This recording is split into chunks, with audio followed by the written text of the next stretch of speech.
appear to have a quorum. We'll go to roll call. I'll read the roll. Please let us know if you're here. Commissioner Carl Baxmeyer, Commissioner Jesse Bohannon, Here.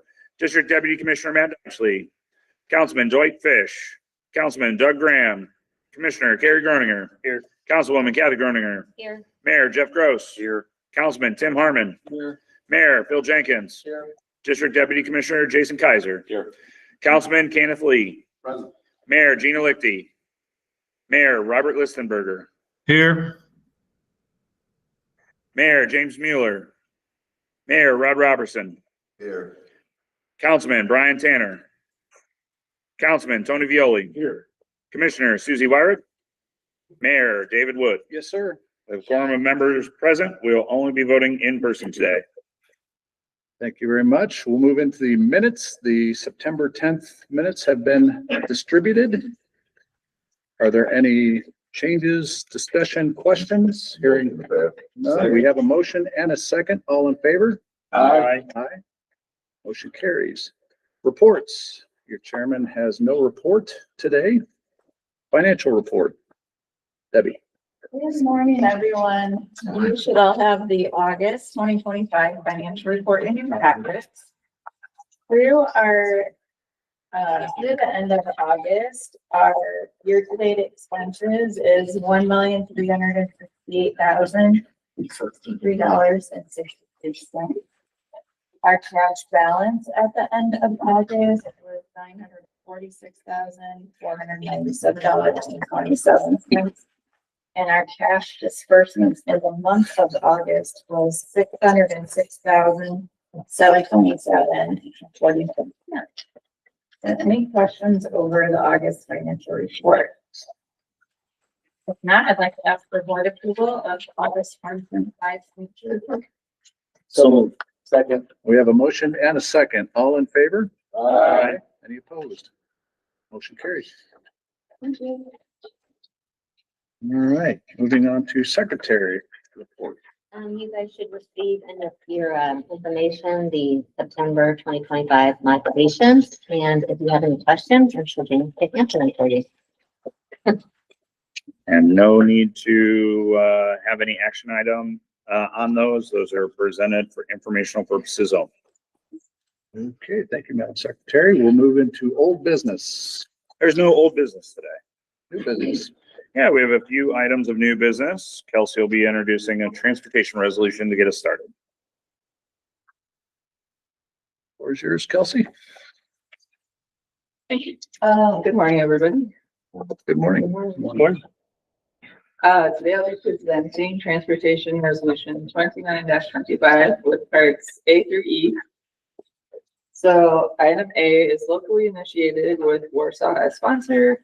The action is deleting the project, which was a traffic signal modernization project at various intersections within the city of Warsaw. So with that, we can move on to INDOT initiated projects. Item B is for added travel lanes at US 20 from 2.13 miles west of State Route 13 to State Route 13. The action is adding PE and right-of-way phases. This project is part of a larger contract that includes two other projects, which are both listed on the agenda. For item C, the action is to add a contract.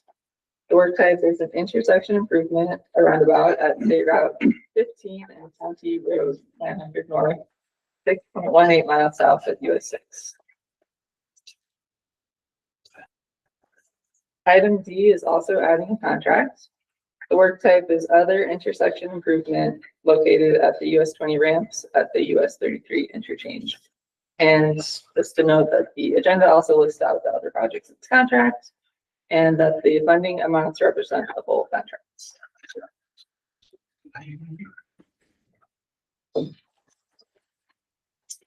So lastly, for item E, we are also adding a contract. The work type is an HMA overlay preventative maintenance project located at State Route 13 from State Route 4 to US 20. The contract also includes a small structure pipeline project. So with that, are there any questions? Questions or comments? One question regarding the ramps in US 20 and 33. Yeah. Can you give me the scope of that? I can. Yeah. Okay, go for it. Very good. So this is actually a fairly minor contract. Essentially, the off ramp, the right turn movement at both this location. Let me see what I have here, and then also this location. They're on a they're ideal condition now, and they kind of sweep the corner. Right. What we found was, so initially that design was okay, it's gonna move traffic a little better, but what we find is it causes crashes. A lot of people are tending to looking to their left as their kind of started to begin their turn already. And the second car back is also looking to their left. I think the car in front is gone, and there's a lot of rear end crashes going on there. So is it sweeping going south or sweeping going north? It's in both cases going south. In both cases going south. The other movements to go north or left turns controlled by the traffic signals. Right. So those aren't an issue. It's those right hand movements that are essentially stop conditions. Okay. That the efficiency isn't really there. If we tee it up, we're gonna fix that rear end problem and not really reduce efficiency. So that's what that So is. the effort is to tee it up. Yes, that's all it is. Pretty minor. All right. Because it's been worked on for a while. I mean, haven't you guys with the, I thought you were doing that over the season. There might have been patching contract that went through this season. I don't know if it was. So it's like it was a little bit more extensive to that, but we can talk about it. Yeah, we can. Yeah, we'll chat later. Okay. Can I ask a question on Jason's here? The roundabout, it's 900 north, so it's just, they're gonna do one on 15 or old. 50 to 900 north, that's currently what's proposed, right? Whenever we initiate a contract, we have to come up with some scope. So we'll go through an alternatives analysis as the project develops and work with stakeholders, things like that, to figure out the final design, but the roundabout is the initial proposal.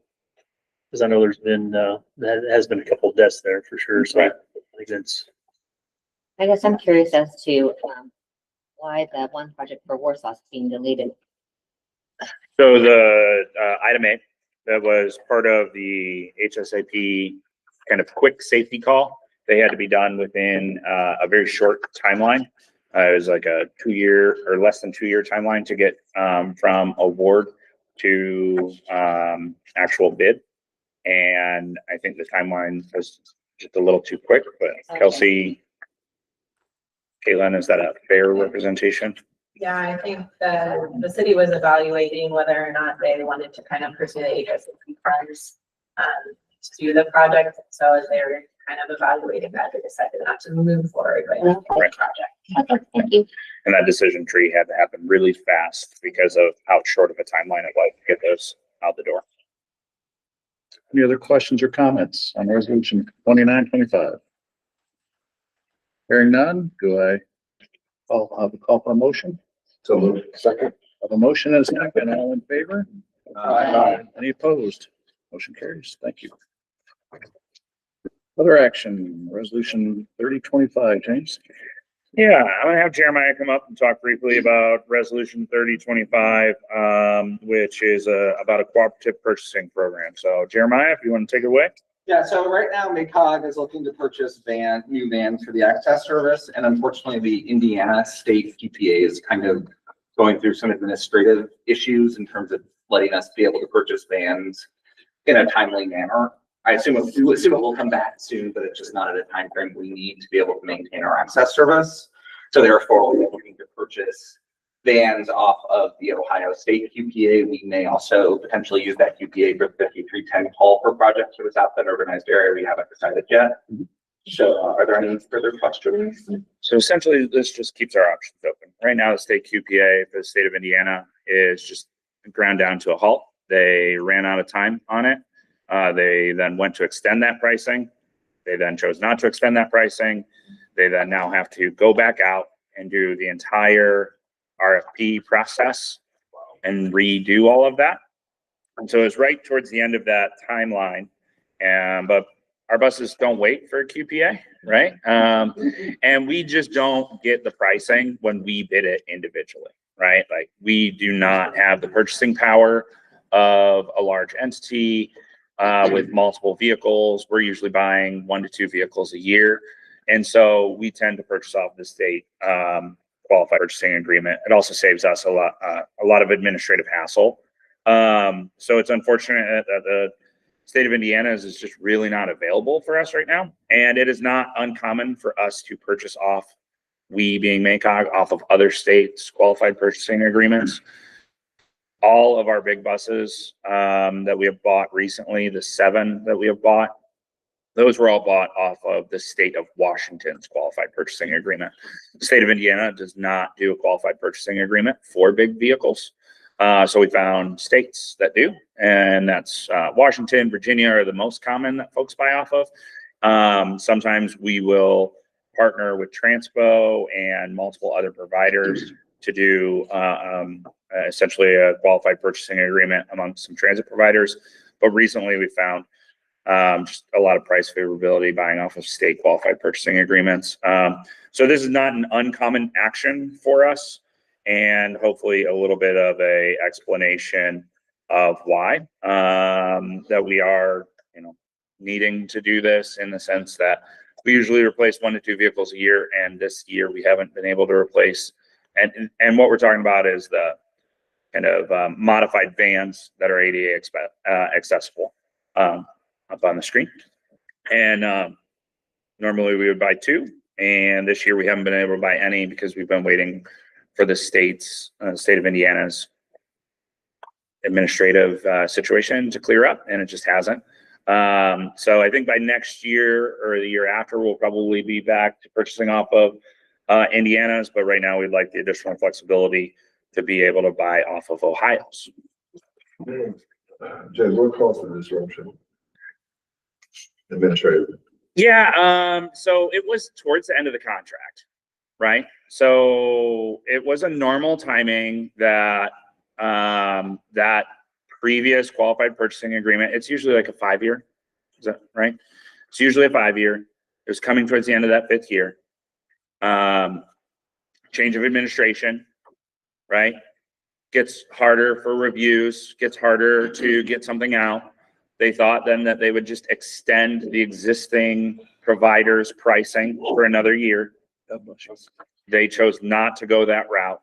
And so now they have to fire up an RFP that they just did not have ready.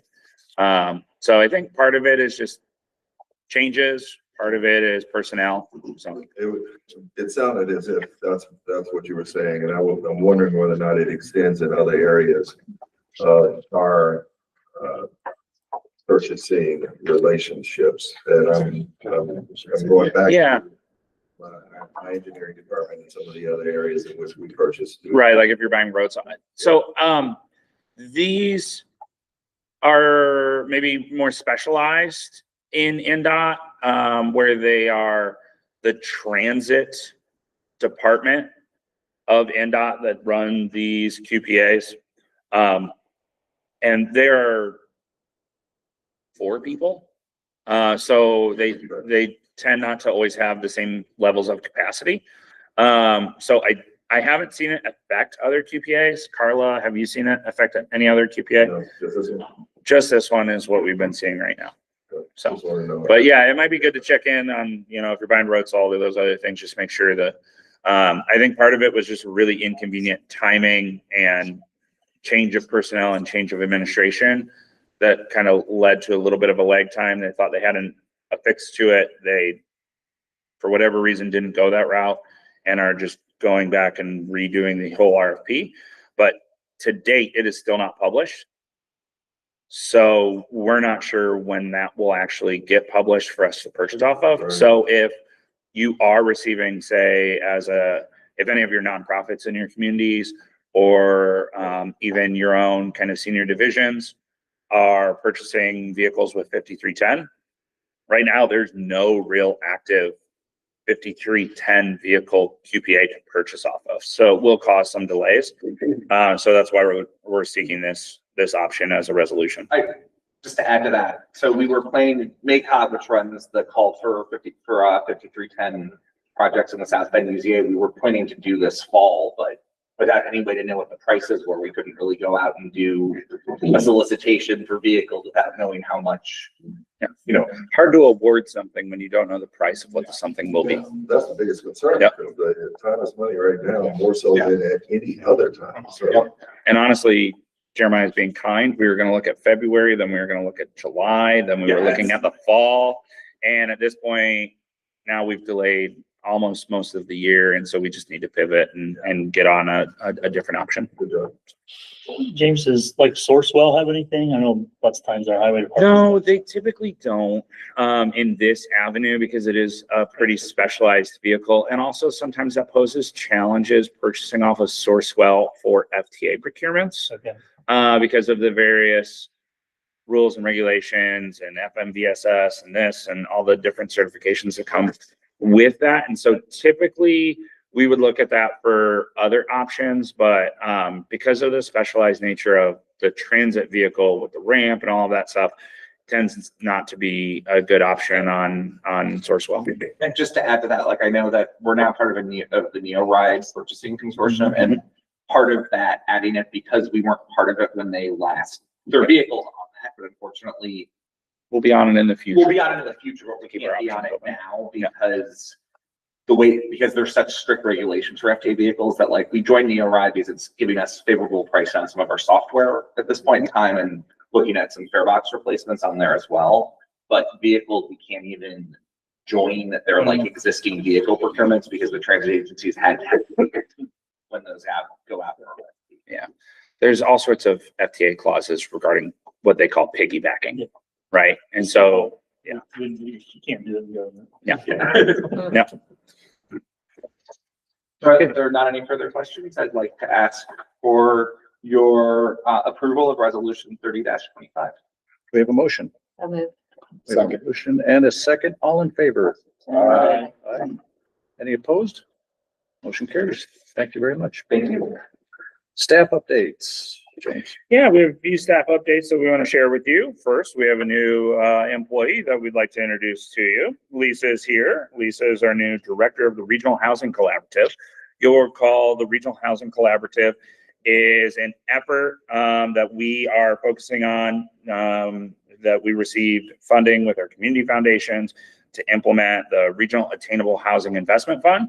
That's working to provide more units for individuals 80% AMI or below, as well as then working on launching a regional land bank. And so we have Lisa here. I'm going to turn it over to Lisa to introduce herself. Hello, everybody. My name is Lisa Slumka. I'm originally from South Florida, but came up to the area for school at Notre Dame, but stuck around because I fell in love with the community and the passion that's here for building community initiatives and caring about everyone around you. That was a great energy to be around, and I wanted to unite my efforts to that throughout my career. So I've been working in civic and municipal spaces for the last several years. Also worked in startups and entrepreneurship for a bit. And I'm really excited to be on this. Still getting my sea legs under me, but getting ready for some land bank trainings coming up. And in the meantime, and going forward, please feel free to reach out if you want to talk about housing at any time. Happy to be in here and brainstorm, etc.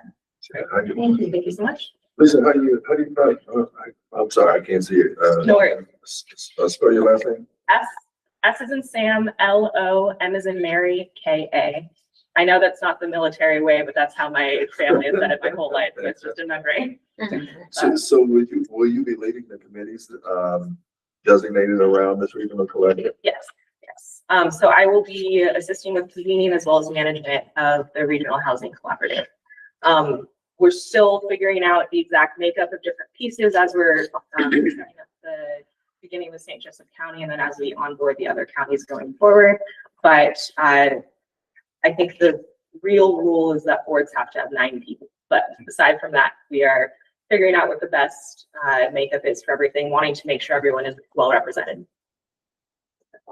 That's wonderful. I'd love to talk to you a little bit afterwards. As a matter of fact, my director of economic development actually said as I was walking in, Mayor, if you get an update on the regional collaborative, let me know. Definitely, definitely, So, I'd like to talk to you a little bit about where we are. definitely. Thank you. Thank you. All right, grants. Yeah, and grants, David's gonna talk about our favorite community crossing. Yes, and we've been talking about it the past few meetings, but it's finally here. Opening call for CCMG for Community Crossings Matching Grant. This is the only call for fiscal year 2026. So remember, if you are looking at getting a grant to help some of those local road projects, the time is now. I can also help with doing the safety data, the crash data, if you need it for those locations, and we can help and assist in any way as well. And if you remember, the cap on this year is $1 million per community. It's no longer the $1.5 million as we've had in the past. This is the only call in fiscal year 2026, and it will revert back to July in fiscal year 2027. And then we have to take into account all the other calculations and necessities for the other side pot of funding as well. So if you have any questions, if you'd like any more information, we can help you out with CCMG. And then asset management plan. So this is needed for your CCMG funding, and we can help put that together. We currently do about 25 communities that we help provide asset management plans for, along with PASER rating, getting the asset management plans and the 5-year treatment plans all together. So if you need help with that, we can help out. We're currently finishing up 3 more communities for PASER rating yet this year, and we will be doing the asset management plans and have them up to the communities probably within the next 2 to 3 weeks or so for review, and we'll get all that taken care of.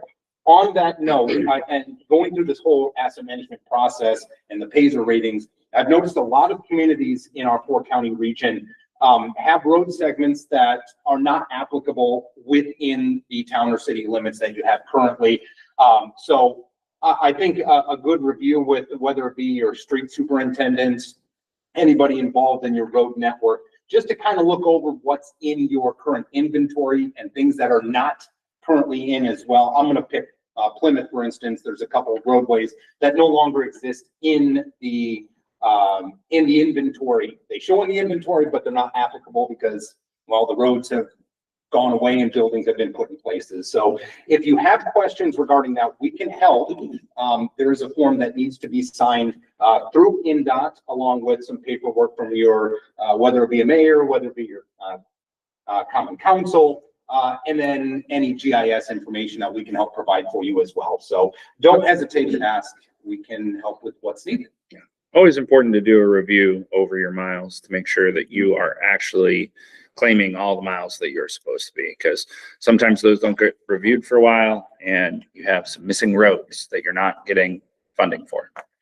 I have a question. Yes. So the asset management plan, was that what's required in the past, or is that something? Yes, that's currently along. So the asset management plan, along with the 5-year treatment plan and the latest inventory with PASER ratings, which must be done every 2 years. That's all included for the what we call now the pavement asset management plan. Okay. And that's submitted to Indiana LTAP by December 1st at 5 o'clock every single year. Okay. And that's what helps get the funding for CCMG. Okay, so if our community's been getting that, we've already been. Yeah. Yes, yep. And it's probably a community we already help with and help submit for anyway. Okay. So, but yeah, we can help if your community is not part of us.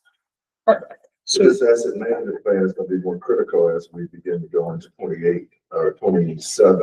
Correct. Application. Yes. Given that the grant will be split among miles as well as a distribution based on the grant itself. Correct. And that's why we encourage, if you're getting bids for some of those CCMG projects, in the past, we've been able to give a little buffer with some of those. So we encourage just trying to get as close to a number, even though it's not going to be exact and it could easily change, just to get a better feel for the state as they start giving out funds. So some communities around here have adopted their own municipal wheel tax, which qualifies them for a lane mile arm to this program. Is the timeline the same for both of those? No, so the municipal wheel tax one affects funds that would be going through formula that would take into effect in fiscal 27, is my understanding. That does not impact the discretionary side, nor does it impact fiscal 26. Okay.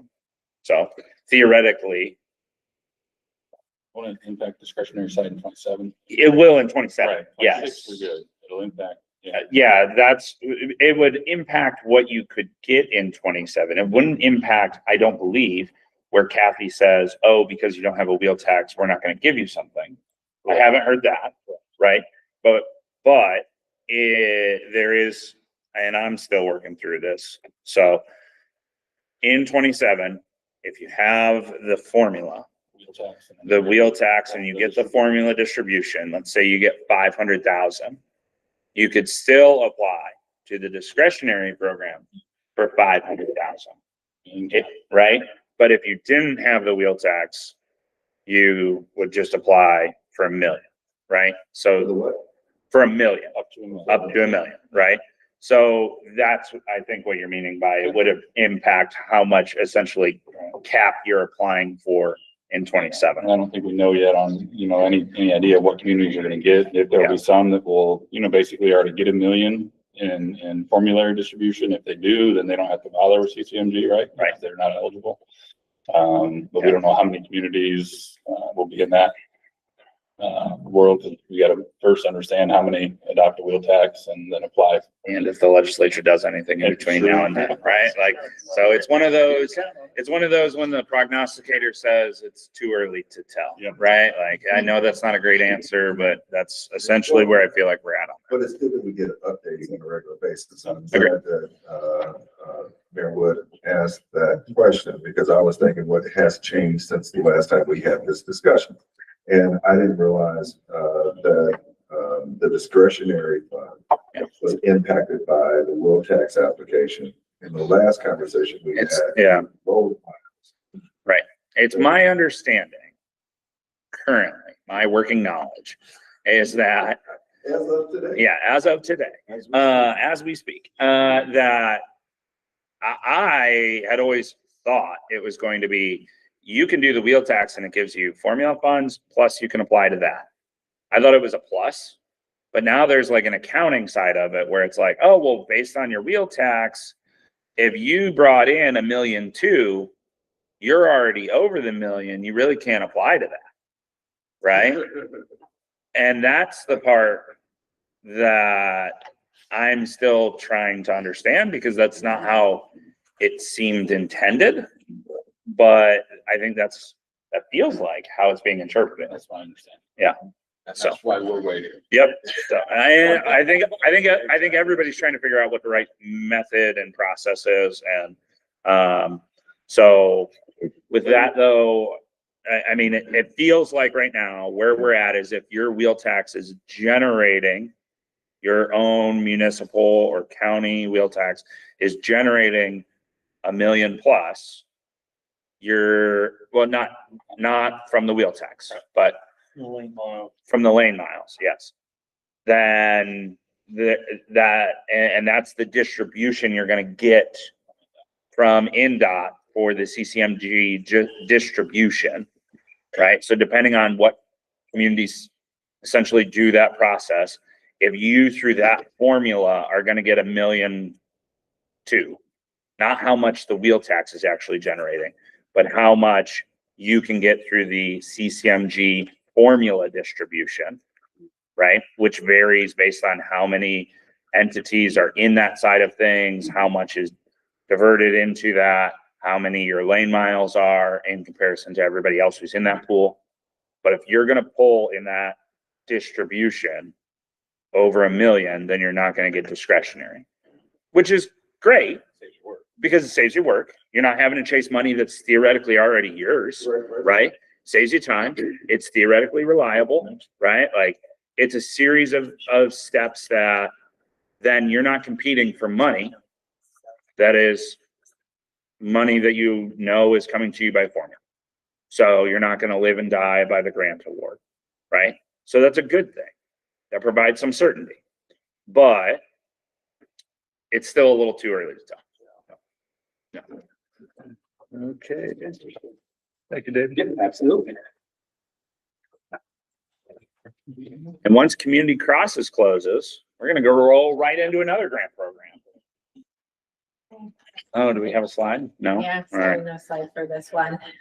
But there will be another grant opportunity that NDOT will be hosting. It's for the rural federal aid call for projects. And so this would be applicable for really any type of project type: road, bridge, sidewalks, safety improvements for any county or municipality that's outside of MACOG's urbanized area. And so that notice of funding opens up at the beginning of November and will close on December 5th. And so good opportunity to apply for projects that you might be wishing to use federal funding for. And as per always, we can help kind of work on those applications with you or provide any of the supporting information you might need to submit to NDOT for those. What's that one called again? It's NDOT's federal, rural federal aid. That's what So, we normally apply for our bridges. yep, counties typically would apply for a bridge or roadway. This is just typical, right? Like,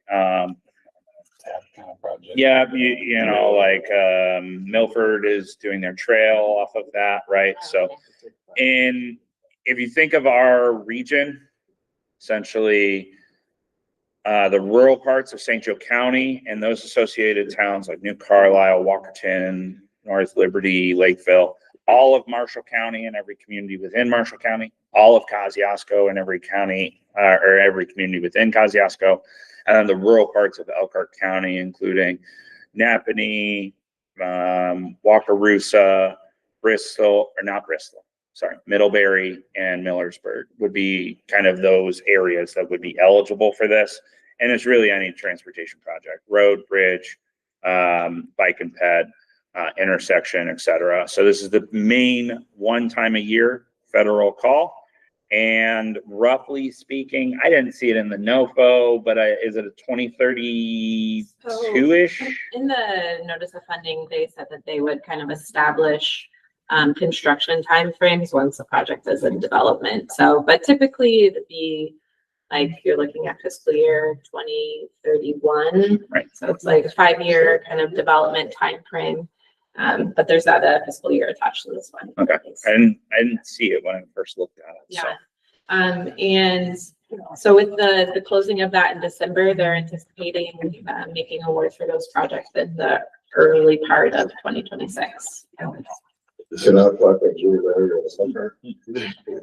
If it's, I'll let you apply. It'll be a fee. Yeah. Pay to get in the game. Help me out with the, it's awarded in 26, the So- funding or Yeah. like, So calendar, they're gonna get applications in December, right? They'll review those in, let's call it January. They'll usually have an opportunity to come to the district and do a presentation about your project, and let's call that February. So I'm gonna guess, just as a guess, roughly a March award. Okay, that's gonna be my guess. Now that means it's technically fiscal 26 and calendar 26, right? But federal aid projects, especially depending on your right of way and your environmental process, you're going to need 4 years, right? And so usually that means at best you're looking at a fiscal 2030. Now they have provided a less clear in years past. They typically say this money is for this fiscal year. I think right now they're out far enough that they're trying to make sure that they might have a few 2030s, they might have a few 2031s, a few 2032s, depending on the complexity of your projects. So now this is the project that Jason at our highway department, he's pretty regular on making sure. Yep. Yeah, think about those bridge projects that you have gotten in the past, right? Think about as you look at down by US 31, any roadway projects that you're looking at down there, right? This would be that call. is it 80-20? It is typically. Yeah, there's different funding types that could get 90-10, but traditionally 80-20 is.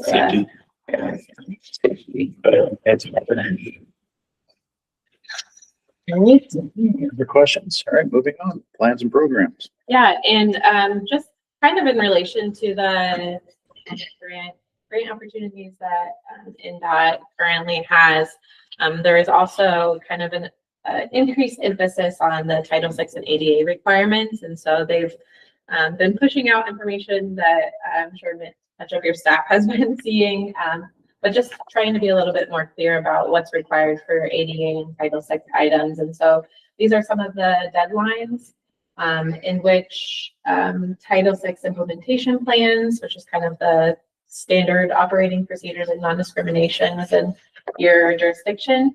Those will be due October 1st annually. So hopefully many of your communities have already submitted those. Two additional items that will be due November 1st include the goals and accomplishments report. So kind of the activities and accomplishments that your jurisdiction has seen over the past year. And then ADA transition plans, with which deals with more of people's access in the public right of way, as well as services that communities provide. Those are due November 1st, but only needing to be submitted every 3 years to NDOT. And so I wanted just to make you aware that these are necessary requirements for municipalities to have completed in order to access state and federal funding that is distributed from the state. And so just wanting to highlight the emphasis. We've been helping a couple communities in our region with some of these items. And so if there's in particular with the ADA transition plans and kind of preliminarily identifying where maybe curb ramps are needing to be placed and items like that. So just wanted to also emphasize it here in this meeting. One question towards the ADA. Are there additional funding opportunities or grant opportunities coming into the ADA buckets, for lack of a better term? Additional, Yes. no, but say through the rural call or even MACOG's call, there are funding opportunities that you could apply for upgrades to sidewalks, programs, and those things. I guess a better question, are we increasing, are the buckets increasing in relationship to us being able to satisfy some of our ADA obligations? We would love to see that happen, but at this point in time, I mean, they're not getting any bigger than where they're at right now. So eventually our friends in Congress will be talking about transportation reauthorization. They have a minor other issue to get through right now about funding the current fiscal year, but in federal fiscal 26 is when the current transportation bill expires. So they would look at either continuing resolutions or reauthorization. And that's one of those points that National League of Cities, National Association of Counties, organizations that we're a part of as an MPO or a Council of Governments are talking about the need for additional transportation funding getting to the local level for things like, ADA, for safety, for a number of things. But we'll have to see how that kind of process plays out. If I'm betting, I feel like we're going to end up, everybody feels like there's going to be transportation reauthorization. If I'm betting, I feel like we're going to get some continuing resolutions because it's just a really hard time to get some of that legislation kind of passed. So I know that ADA seems like it just rides the coattails. Rides the coattails of the transportation bill as a whole. But it has never been more germane to me. When you see an ADA accessible crossing and or a widening of a sidewalk or a relationship that actually speaks to the disabled in your community occur, that it should be a me too. Yeah. It Now, should be a part of a relationship that, because we're required, we're required to make our sidewalks and roadways ADA accessible or crossing. Right. But in Elkhart, we just were able to add a audible pedestrian crossing So, in one location. And, man, did it make it dramatic or so relevant that these should be in so many other areas, but the cost to do it as well as, the ability to, when you know it needs to be done is when you don't have the funding to do it. what I would say, I wholeheartedly, absolutely agree with you. And whether it's for an individual with a disability or as we all start to age, right? Like it just makes it easier and safer for everyone. What I would say is those can be standalone projects. When what I mean by that is, for example, this isn't necessarily exactly what you're talking about, but might be equivalent or relatable. In the city of South Bend, they did not have school zone flashing signals at every school zone. Okay. And so we had a project a few years back. We were able to provide, I believe in that case, it was 90-10 funding because of the flashing signal as a safety component. And we were able to work with the city to do 100 plus school zone, 75 to 100 plus school zone flashing signals across the entire city, both at public schools, private schools, et cetera. Right. So things like curb ramps, things like, audible kind of crossings and those kind of things. Those are standalone eligible projects and something that can be done. Yeah. And can be done on a corridor system, citywide level. So as you look at future calls, keep that in the back of your mind that sometimes they're lower cost in the sense that like, it's not a $5 million road reconstruction or something like that. And sometimes they can slot in some gap years where we have the need for some smaller projects. So we're always looking for those. Those are whether it's striping or whether it's crosswalks, et cetera. Those are eligible types of work. Right, what we do is not prioritizing of our call census. Mhm. Thank you. Yeah. Great. Moving on into our next step update, we have the state fiscal year 25 annual listing of obligated projects. This is a federal requirement that we are tasked to complete by the 30th of September every year. You'll find kind of in your the center of the table, there's a few copies of those. And if you're a lover of spreadsheets like myself, you will also enjoy this report. But obligation is essentially the federal government's commitment to pay their federal share of a project. And so every year this captures those commitments that have taken place from July of 24 to June of 25. This year we did add in a few other details of information, including kind of columns related to advanced construction.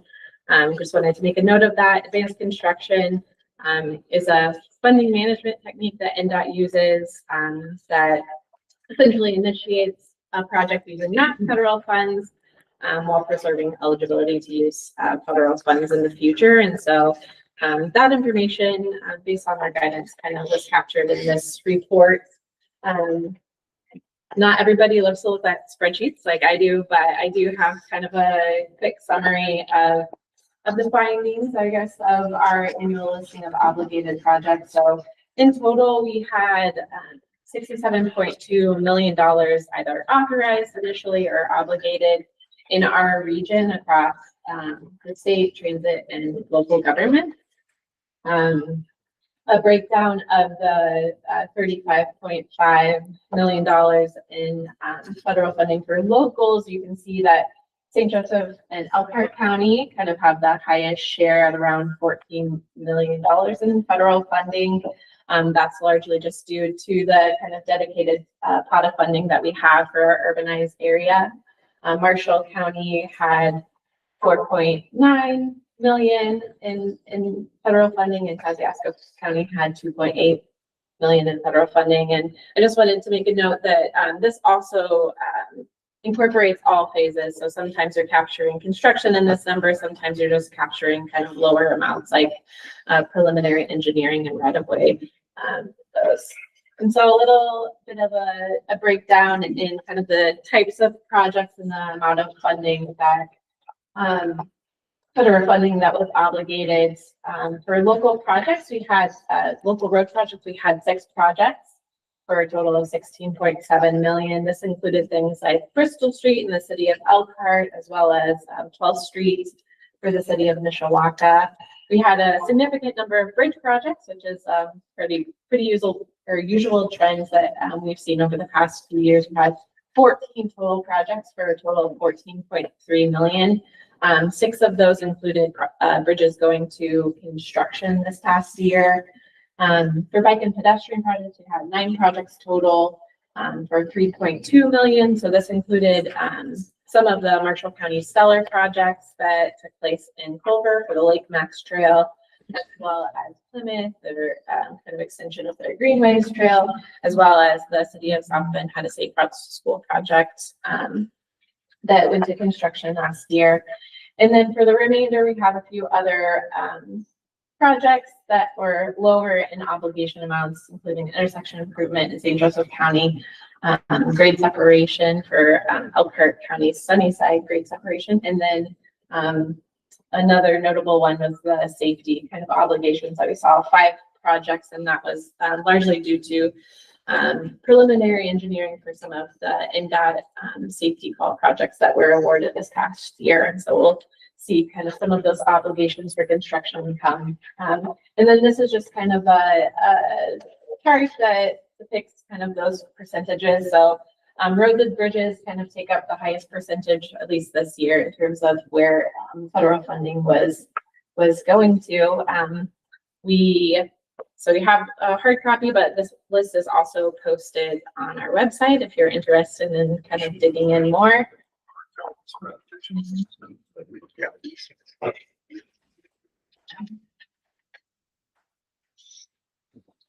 So Donnie and I are going to give an update on the Cottington County Health project. So we've talked about this a few times over the years. Up here this December will be 4 years since we first got the announcement that Cottington County was selected to participate in this program. So it kind of gives you an overview. This month we reached our final milestone of having our last projects all closed out. The meeting was supposed to be today. It's been on Friday because of sickness. But very soon this will all be kind of wrapped up from the grant administrative side. So I just want to talk through some of the impacts. But as a reminder, what this program was. So it's a program through the Office of Community Rural Affairs as part of their COVID-19 and response program. The goal was to help Hoosier communities create a lasting legacy through and taking advantage of their ARPA funds or their COVID relief funds they received there. So as part of the program, the county and the participating communities have $1 million in CDBG funds to implement projects. And they had matched those 1-to-1 with their ARPA funds. They participated in a year-long planning workshop session to create a strategic implementation plan to identify those projects and think about what would be good lasting legacy projects. The county, as part of the program, committed to using their ARPA funds towards the projects from the SIP, as well as working with Mentone, Milford, and Pearson as the communities for them to develop their SIP and use their ARPA funds and CDBG dollars for projects. So I want to quickly highlight with the county, their participation is huge, and their contribution helped the county or the communities be able to maximize the value of these funds. They did a lot of different projects kind of adjacent to, not using the CDBG funds, but helping the overall community. So created a Greenway Blueway plan. Their Chinook Trail bridge extension is a picture from that groundbreaking earlier this year. Tomorrow is a ribbon cutting for that trail. So we're excited to see that happen. They did a broadband expansion project down in Sydney, and they also helped participate in the Pearson Sidewalk project as well. So I'm gonna let Donnie kind of walk through each of the town's projects and give you So first up, each of the three towns, Pearson, Milford, and Minton, we helped them apply for CDBG community development block grants. They each had a construction project and a planning project. So I'm going to walk through, first is the construction. For the town of Pearson, their construction project consisted of a sidewalk connectivity that connected from their downtown residents, families, individuals from downtown to their elementary school and community park along 3rd Street and School Street. This was a critical project to help, families and school-age children be able to have safe connection to their park and school. So we were helping them get a 6-foot wide sidewalk, also including ADA accessible curb ramps. In total, this project cost a little over $600,000, and CDBG, ARPA, and then other local funds. You can see that breakdown for that total. We had the ribbon cutting back in the end of May of this year. So you can see a little bit of that sidewalk by the school. And then next is the town of Milford. While not as exciting as a sidewalk project, but still just as essential for the community, they had a meter replacement project. All of their utility customers' meters were failing, aging past their useful life. The town in particular also has a high concentration of iron, which causes the meters to get clogged up, and they can't accurately read for their billing. And so this was essential for them to get all new meters for their 635 customers in their community, for residents and businesses. And what's unique about this particular one is because of the high iron concentration, the system allows it to kind of bypass any clogging, so they can continue to get accurate reading in the event that it does get built up. Their project total cost was a little over $460,000. And then again, you can see the individual breakdowns of the different funding types. That project's ribbon cutting was in the summer and middle of July. And then the town of Minton, their construction project consisted of improving the Minster Park. So this was also essential for school-age children and residents' families to have a new upgraded playground equipment to be able to access and recreate and enjoy outdoor spaces. It had a new playground equipment, a new pavilion, walking paths, and new ball courts, resurfacing, and an ADA accessible parking ability. Over $700,000 was this total project. And again, you can see the breakdown for C2B, our another local. And their ribbon cutting was last month on the week of Labor Day in September. So that was very exciting to see that come back. And then each of the three towns had their own planning project. Towns of Milford and Minton both submitted for a downtown economic recovery plan. And the town of Pearson, their planning project was a master utility study. So we'll be looking forward to working with them as they seek competitive funds through these planning projects, which I would segue that if you all have any need in your rural communities to apply for block grants on Okra funds, we're glad to help you submit construction and planning grant applications, as well as on the back end, if you're awarded, administering those awards.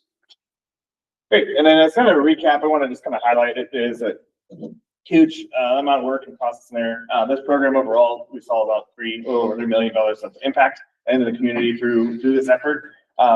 Mainly utilize the state's funding, but as well as kind of directing this local the ARPA funds towards these projects. We worked a lot of other grantors as well to help bring some additional funding into these projects.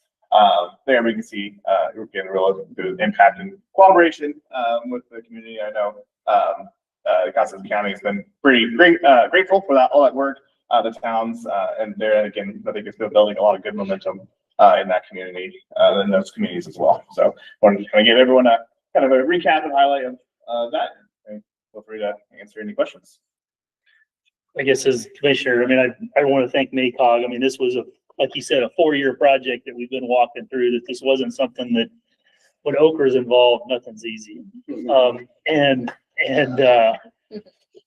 there were multiple times I think we were all ready to abandon ship and start over, but we were able to grit through it, and I would just appreciate the MACOG team. And I guess one thing I'd say for other commissioners, probably Marshall County especially, One thing as part of this process that Okra had us do is we had to hire a county community coordinator.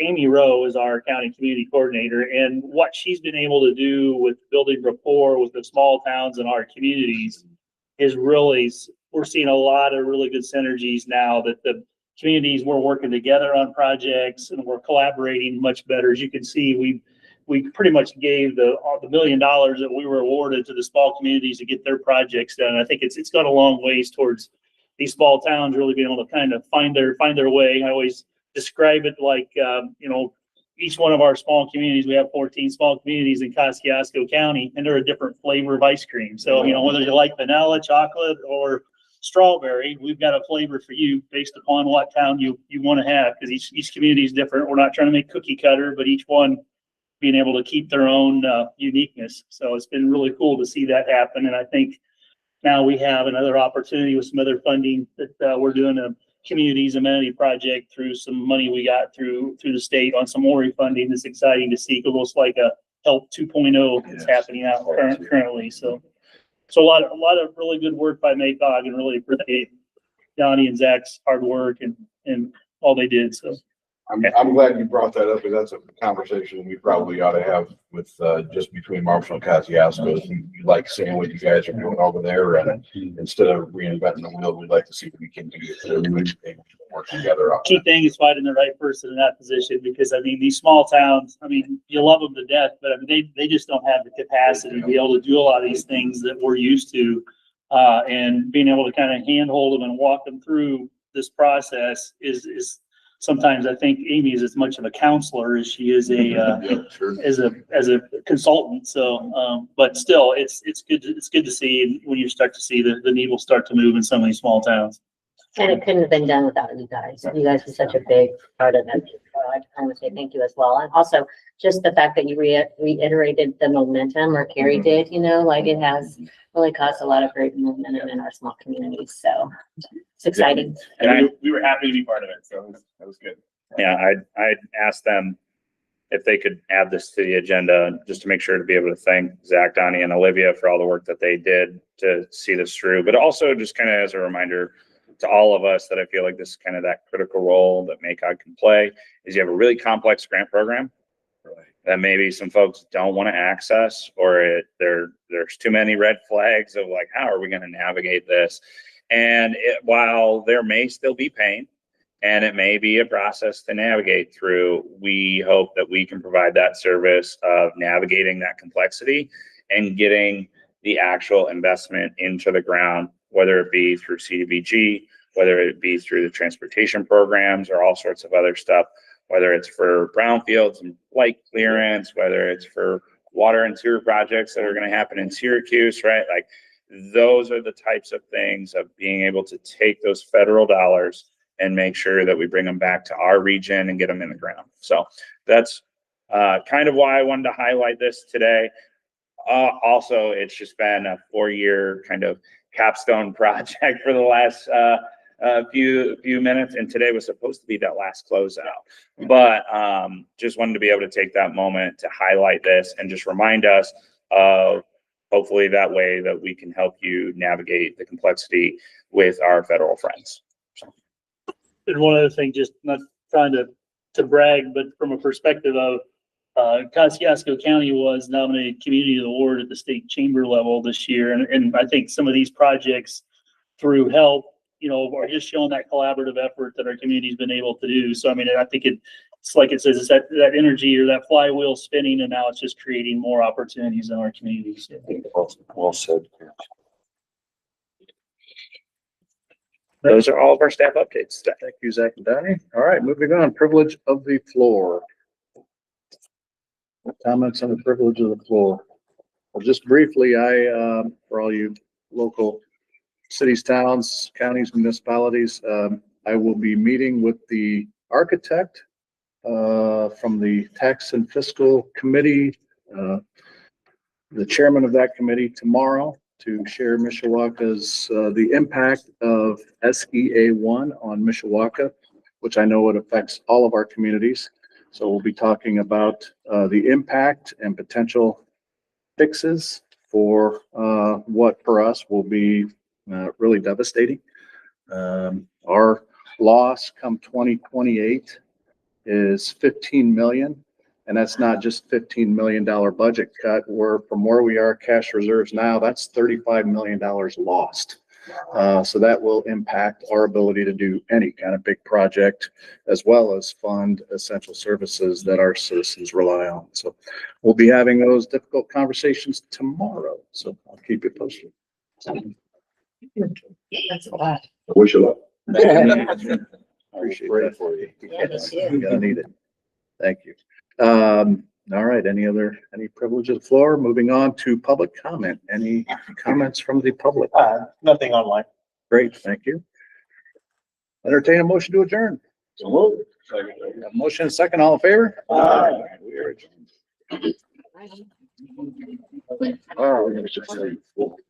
Just in time delivery.